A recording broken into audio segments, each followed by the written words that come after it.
മലയാള സിനിമയുടെ തറവാട് എന്നറിയപ്പെടുന്ന വരിക്കാശ്ശേരി മനയെക്കുറിച്ചാണ് ഈ വീഡിയോയിൽ ഉൾപ്പെടുത്തിയിരിക്കുന്നത്.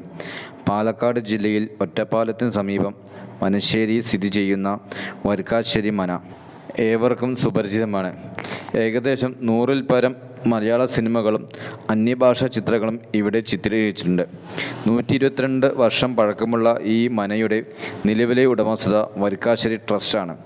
ചെങ്കല്ലുകൊണ്ട് നിർമ്മിച്ചിട്ടുള്ള 3 നിലകളുള്ള ഈ മനയുടെ രൂപകൽപ്പനയും നിർമ്മാണവും കൃഷ്ണൻ തമ്പുരാനാണ്.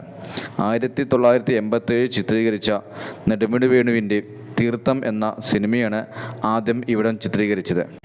എന്നാൽ ദേവാസുരം എന്ന സിനിമയിൽ മോഹൻലാൽ അവതരിപ്പിച്ച മംഗലശ്ശേരി നീലകണ്ഠൻ്റെ തറവാടായ മംഗലശ്ശേരിയാണ് വരിക്കാശ്ശേരി മനയെ സിനിമാ ലോകത്തെ പ്രശസ്തമാക്കിയത്. പിന്നീട് ആറാം തമ്പുരാൻ, നരസിംഹം, രാവണപ്രഭു, രാപ്പകൽ, വെള്ളിയേട്ടൻ, മാടമ്പി, ബസ് കണ്ടക്ടർ, ദ്രോണ തുടങ്ങി ഏകദേശം 100-ലധികം ചിത്രങ്ങൾക്ക് ലൊക്കേഷനായിട്ടുണ്ട്.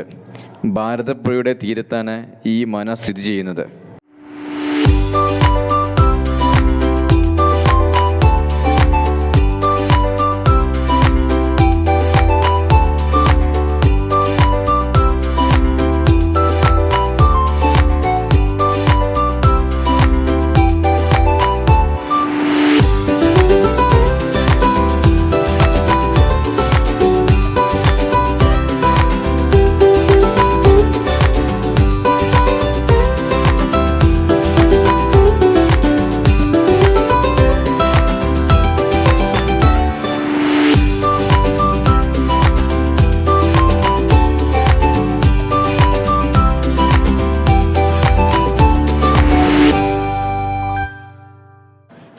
നൂറ്റാണ്ടുകൾക്ക് മുമ്പ് കലക്ക കണ്ടത്തോർ കുടുംബത്തിന് സാമൂതിരി സമ്മാനമായി നൽകിയ സ്ഥലത്താണ് മന നിർമ്മിച്ചിരിക്കുന്നത്.